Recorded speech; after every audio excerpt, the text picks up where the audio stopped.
Hello students, welcome to the class. I am Yogita. Our subject is psychology and today it's psychology for nurses and today we are going to learn about theories of learning. Already we learned many things about learning, factors affecting learning, laws of learning, types of learning, so on. And now we are going to learn a very important concept, that is theories of learning. Now here mainly two types of theory we can see. One is yes or theory of learning. Next is cognitive theory of learning. Now, under SR theory of learning, you are studying three important theories. Pavlov's classical conditioning theory, Skinner's operant conditioning theory, Thorndike's trial and error theory. This is under SR theory. Next, cognitive theory. Under cognitive theory, we are studying four important theories: insight learning, latent learning, gestalt learning, imitation learning.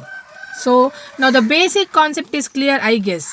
We are studying mainly two types, SR theory and cognitive theory. Under SR theory, we are learning main three things: Pavlov's theory, Skinner theory, Thorndike theory. Under cognitive learning, we are learning about insight learning, gestalt learning, and latent learning and imitation learning. I hope now it is very clear to you. So now let us discuss the SR theory of learning. Under that, first theory we are going to discuss about Pavlov's classical conditioning theory. Now, this theory is given by Ivan Pavlov. Now, he is one of the Russian psychologists.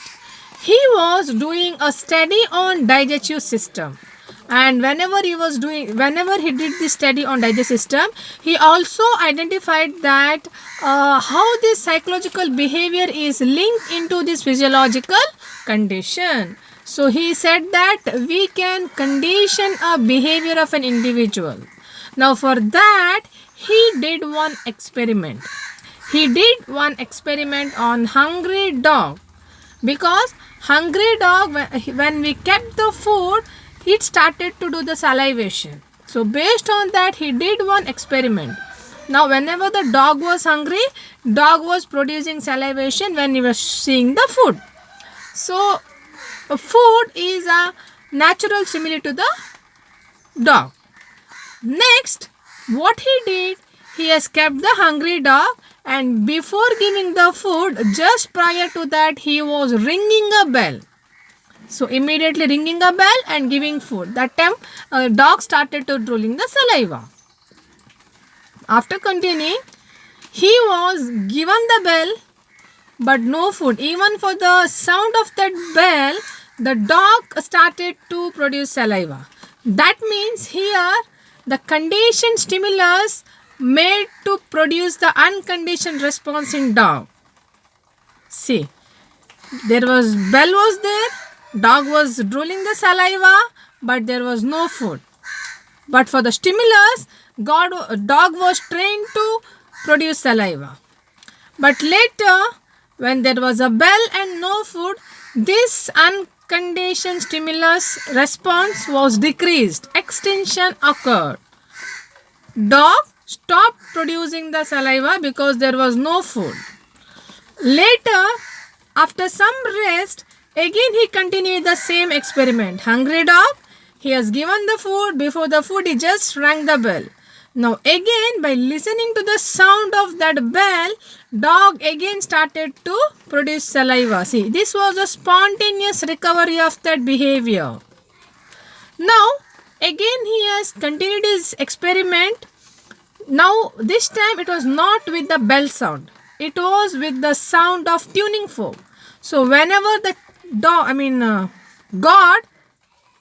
whenever this dog heard the sound of tuning fork, again started with the saliva. That means now this dog is trained for two stimulus. tuning fork and bell sound. See, this is called a classical conditioning learning theory. Now, according to this theory, Pavlov said that each and every individual behavior can be trained. We need to produce the stimulus and a conditioning and unconditioned stimulus which will produce the learning behavior in individual. So this was explained by Pavlov. Now the educational implication here, now this will help us to shape the behavior of an individual. Even for the students, we can mold their behavior. We can change the wrong behavior into right behavior. If they are having any negative behavior, that can be modified. Now also, see, student or any individual develop positive and negative attitude because of their stimulus or response what they are getting. Now if they like the teacher, even the subject is difficult, they love the subject. If they don't like the teaching method, the way teacher is handling the student, then even the subject is easy, a student will not like that subject. See, this is the way our attitude develop based on the stimulus and we are learning the condition. So here this theory explained us how we can condition the behavior of an individual. So this is explained in Pavlov's classical conditioning theory. Now this theory is also known as classical conditioning theory or type S conditioning theory or respondent learning theory. I hope you understood. Now the next is Skinner's operant learning theory. Now this theory is proposed by B.F. Skinner. Now this theory is also known as type R learning theory or operant learning theory. Now here what Skinner said, he said that individual is a living organism. He is a very active organism and his behavior is a response to the stimulus and he is also trying to make some changes in his environment in some ways. So to prove this, he wanted to did one experiment and did one experiment also. He prepared one box. Now this box is called as Skinner box or operant box. Now inside this box there was a lever. If you touch the lever, food pellets has dropped into this box. Now a Skinner has kept one hungry rat inside the box. Now this hungry rat was very hungry. It was making a random movements in the box. Now while doing these random movements, accidentally the rat has touched the lever and some food pellets has dropped in the box. So this rat had the food. Now again a rat has did the same behavior. Again it learned, it touched the lever, it got the food. So now that taken time to do this touch the lever has reduced. That means now the rat has conditioned that it go and touch the lever means it is going to get the food pellets. See, this is how your stimulus which shape your behavior. This is what Skinner said. What stimulus? A positive reinforcement will help you to shape your behavior and you will maintain that. Now, when there is you touch the lever and there is no food, then it will be a negative stimulus where the rat may not show the same behavior. Same like that individual are responding towards the stimulus. When we receive a positive reinforcement, individual repeatedly behave in the same way. It's a positive reinforcement. Good behavior is built up. Now when we receive a negative reinforcement, there is no chance to repetition of the same behavior. So this was explained by Skinner. It's the operant learning. You are making an operant conditions to learn the things in your environment. And your response is based on the stimulus what you are getting. You are giving an expression of your behavior. See, this is developed with the help of Skinner's operant learning theory. This theory is also known as type R learning theory or else operant learning theory. Now, what is the education implication of this theory? Now, according to Skinner, they said that is operant learning where it can be mainly used to modify your behavior, to change your behavior. In case of education institution you are set up to improve your behavior, we can use this operant conditioning learning, where a positive reinforcement is given or positive reward is given for your right behavior. So shaping your behavior is based on the reward. Now when the individual behave in the desired way, in which way they are supposed to behave, for that behavior reward as given. But when they show the negative behavior, the reward is not given, as well as it linked with the punishment. When it's threatened with the punishment, that negative behavior will be controlled. But what happens if you not giving the punishment, you ignore the punishment, the chances are there that the reappearance of your original behavior can occur. So here we need to ignore the negative behavior so that in long term this punishment will be ineffective. So we need to ignore the behavior so that we can shape them to develop the positive behavior. So this help the individual as well as learner can learn the behavior in their own space limit. Learner will be informed regarding the progress of their behavior changes. So this will mainly help to shape and modify the behavior of an individual. Okay, now let's study about Thorndike trial and error theory. Now this theory is given by E.L. Thorndike. He is said that creating a bond between stimulus and response, SR conditioning. He said that an environment what stimulus and response are equally responsible. So he said that we are making number of attempts to learn the things and that will help to improve the behavior. For this he has given one experiment.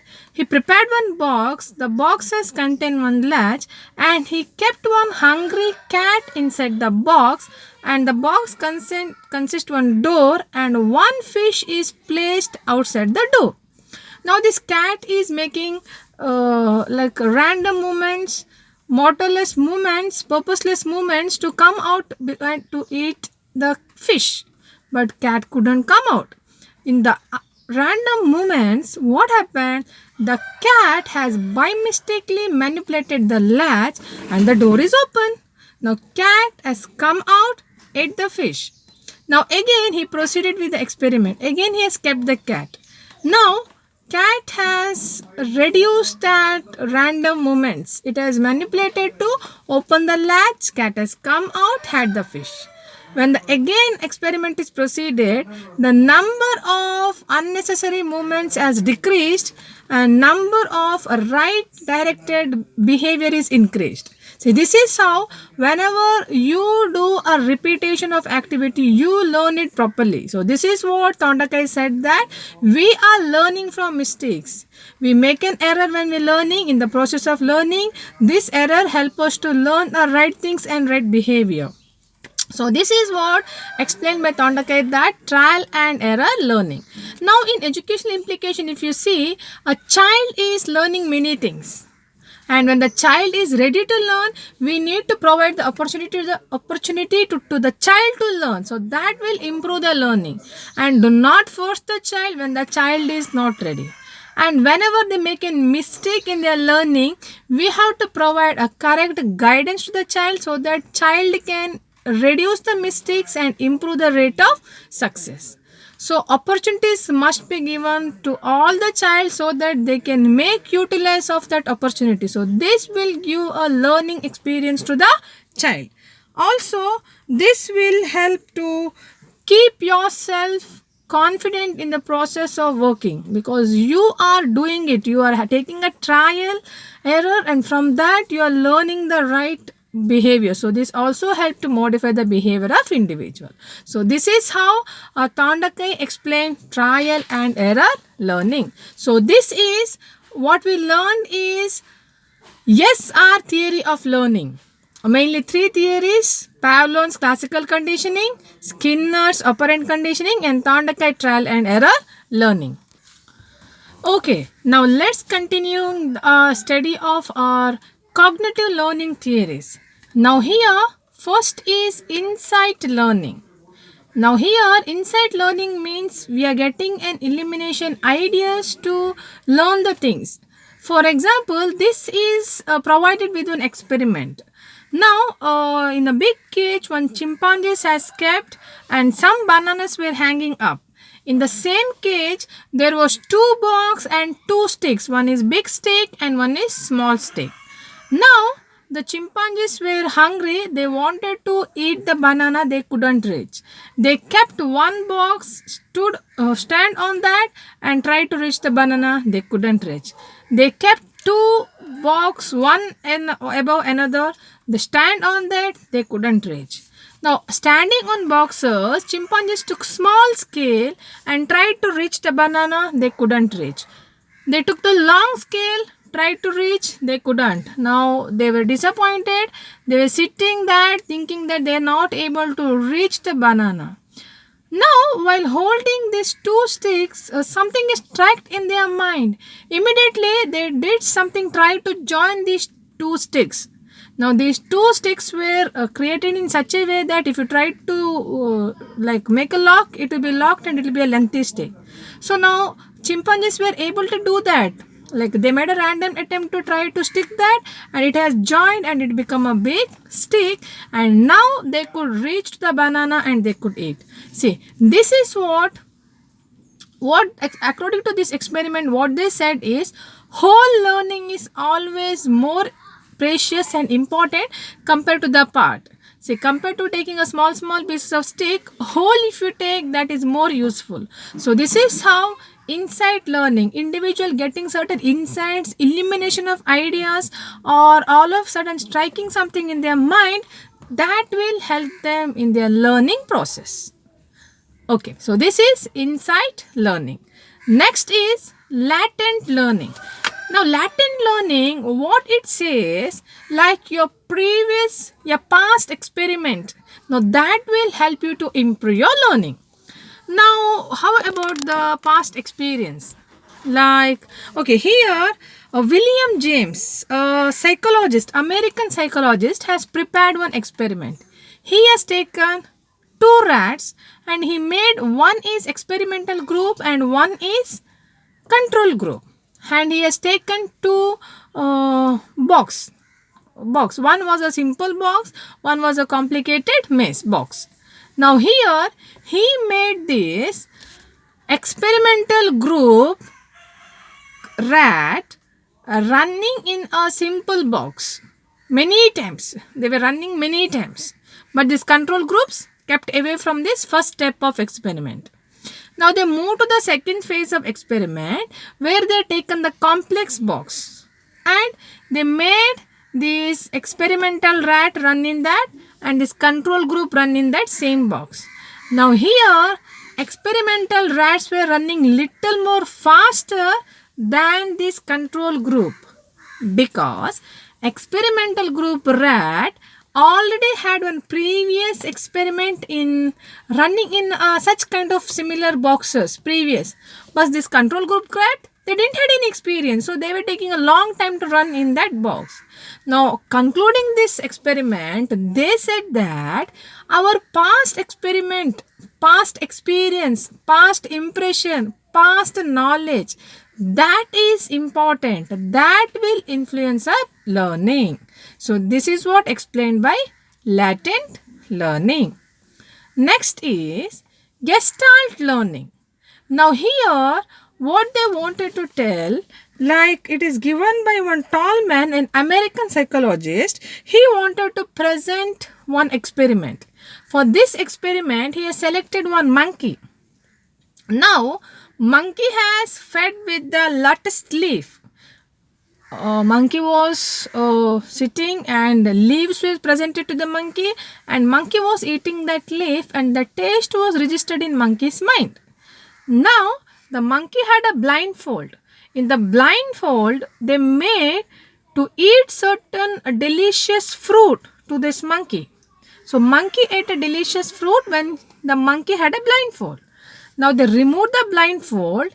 They kept two plates, one with the leaf and one with the fruit. Now, the monkey immediately jumped into the fruit because it thought that monkey has already seen the leaf and he know the taste of that leaf. But monkey has not seen the fruit and he had the fruit. So he thought his cognition given him an idea that what in a blindfold what fruit he might have eaten, the delicious fruit, that might be this same fruit. See, this is called your cognition, your thinking process. You are reasoning, a linking process will help you in your learning. Okay, the last one was imitation learning theory. This is nothing but your behavior is imitated by others. It's also known as observation learning theory. Now here you're observing others and you're learning from them and you're making your behavior. Now for example, a behavior of small children is imitated by parents. A behavior of students is imitated by their teachers. See, this is what we are selecting certain behavior, observing certain behavior from others, and we are implementing that in our behavior. So this is called imitation learning theory. So this is altogether cognitive learning theory. This is cognitive learning theory. Insight learning, latent learning, gestalt learning, and imitation learning theory. I hope you understood. Please go through so that you can write your answer for your exam. Please keep watching. I'll see you in the next class with a new topic. Thank you all.